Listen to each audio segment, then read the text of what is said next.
Pierre Bédier, le président du Conseil général des Yvelines, et l'artiste Ousmane Sow ont inauguré la statue de Charles de Gaulle le 26 novembre dernier, en présence des conseillers généraux du département.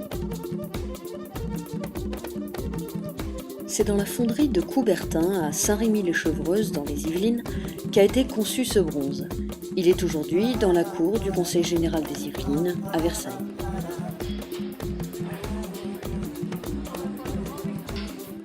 Cette œuvre est un symbole fort pour l'artiste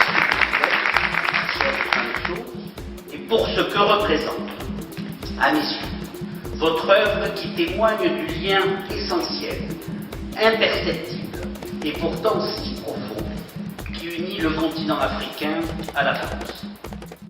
Charles de Gaulle est un symbole fort pour les Yvelines. En effet, c'est le 1er janvier 1968, sous sa présidence, que le département est né. Un symbole d'autant plus fort que les actions du général de Gaulle en faveur des départements nous ramènent à un débat politique tout à fait actuel. Le dernier grand modernisateur de notre organisation politique et administrative, que fut le général de Gaulle, pour rendre plus efficace l'action des pouvoirs publics, créa des départements, alors qu'il eût été plus simple à l'époque déjà d'en supprimer.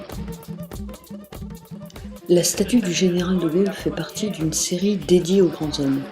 À ses côtés, Victor Hugo, Martin Luther King ou encore Nelson Mandela. Le sculpteur Ousmane Sow a voulu par ses œuvres rendre hommage à leur courage politique hors du commun.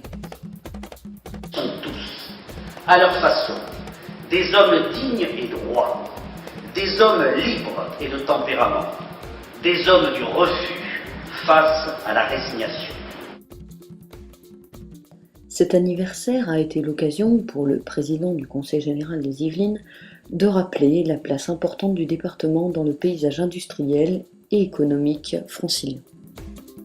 Notre département fut un acteur majeur de l'essor économique national et constitue un atout incomparable dans le grand combat de la compétition entre les nations. Nous sommes désormais le département de la recherche et de l'industrie. Autant de caractéristiques que, soit dit en passant, qui légitiment complètement l'organisation de la plus grande compétition automobile mondiale qui mêle recherche, industrie de toute nature et attractivité touristique. Car nous sommes aussi le pays du bien vivre, qui témoigne d'une grande partie de l'histoire de France. Cette exception yvinoise n'est pas due au hasard, mais est bien le fruit de l'action constante et éclairée de celles et ceux qui ont façonné notre département.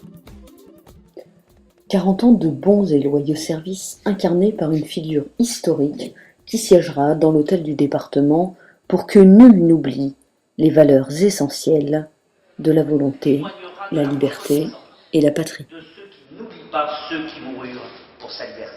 Elle témoignera de ce que la grandeur de l'homme se forge dans sa liberté qui naît de son unique volonté.